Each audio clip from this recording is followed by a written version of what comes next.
The Secret of the Conde Hermanos, Chapter 27.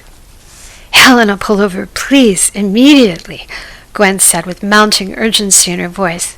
"Not exactly the safest place, Gwendolen," Helena replied tartly. "What's going on?" "What's going on, Missy, is a dog on a suicide mission if we don't intervene right now. Just pull over and put on your emergency flashers," she commanded in no uncertain terms. "Trust me," she added, for good measure, as she jumped out on the passenger side and tried to head off the impending disaster. At first, Gwen had noticed merely a curious blur racing at breakneck speed, keeping pace with their car as they throttled down West Channel Road en route to Pacific Coast Highway.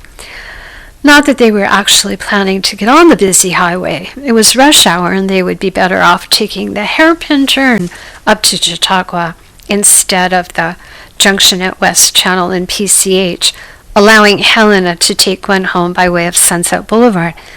At any time of day, it was a dicey intersection with cars traveling at top speed in literally 5 directions. But in the dusk of an early February and in rush hour traffic, it was not for the faint of heart. The blur that had caught Gwen's eye, and that she had presumed to be a rabbit, for nothing she imagined but a truly wild animal could run at so fast a pace, proved upon closer scrutiny to be a rabbit-sized dog. As she crouched low and opened her arms wide in an effort to intercept the speed-possessed creature, the dog began to veer off at an angle in an effort to avoid her and into a lane of oncoming traffic on West Channel Road. Acutely aware of the seriousness of the situation and the mere seconds that stood between this animal and a gruesome fate, and equally conscious of the all-too-common margin for human error to which we are all prone, she impulsively took an unforeseen course of action, and in the wise words of Rogelio, she prayed to God. Crouching low again with arms wide open, she said a prayer, this time desperately under her breath. "Dear God, please let this dog come to me." And with that, the creature miraculously ran directly into her open arms, permitting her to scoop him up, hop back in the car, and safely slam the car door behind her. "I think that's as close as I'll ever come to witnessing a miracle," Helena said, taking a deep and much-needed breath. For only now did she realize that she'd been holding it during the entire ordeal. "But, dear God, Gwen, I think you've rescued a maniac," she gasped, for the small dog was quite feisty, squirming and biting for all he was worth. "Yes, well, as they say, no good deed goes unpunished," Gwen laughed, because she had quickly recognized such unbridled energy and needle-sharp nips to be signs of a teething puppy.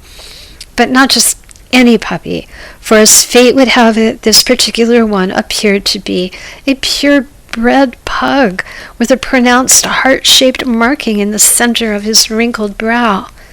"Is he wearing any ID on his collar?" Helena asked, as she successfully turned sharply right and then climbed the steep grade of Chautauqua up to Sunset Blvd. "Yes, actually. His name is Vivaldi, and the phone number is local," Gwen said brightly. "But please, Helena, before you drive me home and I call, let's make a stop at Ralph's Market for 2 sticks. I don't think I'll survive otherwise." "Consider it done," Helena concurred. "We'll get puppy chow, too. He must be ravenous." When Peter McCann arrived at Gwen's doorstep less than an hour later, in response to her urgent phone call, it was with a mixture of both relief and recognition. Relief to see his beloved Vivaldi, who it seems was unwittingly able to escape by way of an unsecured door left open by a handyman, and recognition at the sight of Gwen. "I know you," was all he could say, "and I have known you for a long time." Gwen herself could not dispute the claim. In fact, that had been her very same reaction to the sight of him when she had opened the door. For he was, of all possible people in the world, the trusted reference music librarian at Schoenberg Hall. I would have been here sooner if not for the infernal traffic out of Westwood this time of day, he explained apologetically. Tell me about it, Gwen nodded. It's everywhere this time of day. We even found Vivaldi in the thick of it, hurtling down West Channel mere seconds from throwing himself directly onto PCH. Imagine the horror of it. I can never repay you, was all he could say in deep earnest, while absently stroking the small black velvet triangles that passed for ears on the now soundly sleeping puppy who lay in contented exhaustion on his lap. Oh, I had nothing to do with it, Gwen assured him. It was far too scary for me. No, it was nothing short of divine intervention. I'm just grateful he's okay. He's such a beautiful dog.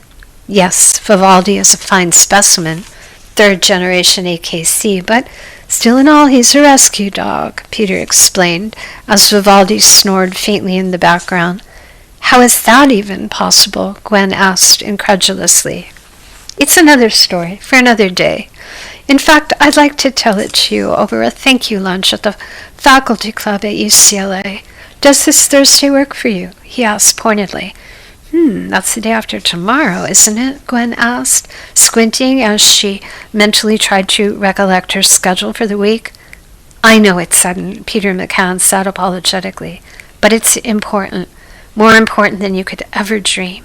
You see, there's a rumor going around the music department that an extraordinary impromptu performance will take place on Thursday in Schoenberg Hall. I can't say more, or I might jinx the whole thing. I only know if it happens, you will remember this for the rest of your life. Wow, if you put it like that, I better say yes. The truth is, I have Thursday off and was planning to come to the music library anyway to copy some sheet music, Gwen admitted, feeling a hint of kismet in the air. It's all settled then, Peter said with a smile.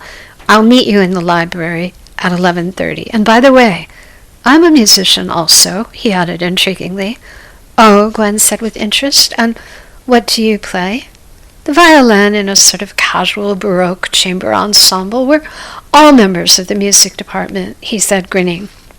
How convenient, Gwen grinned back as she shook his hand at the door. And as she watched his car drive off, she found herself looking very much forward to the coming Thursday at Schoenberg Hall.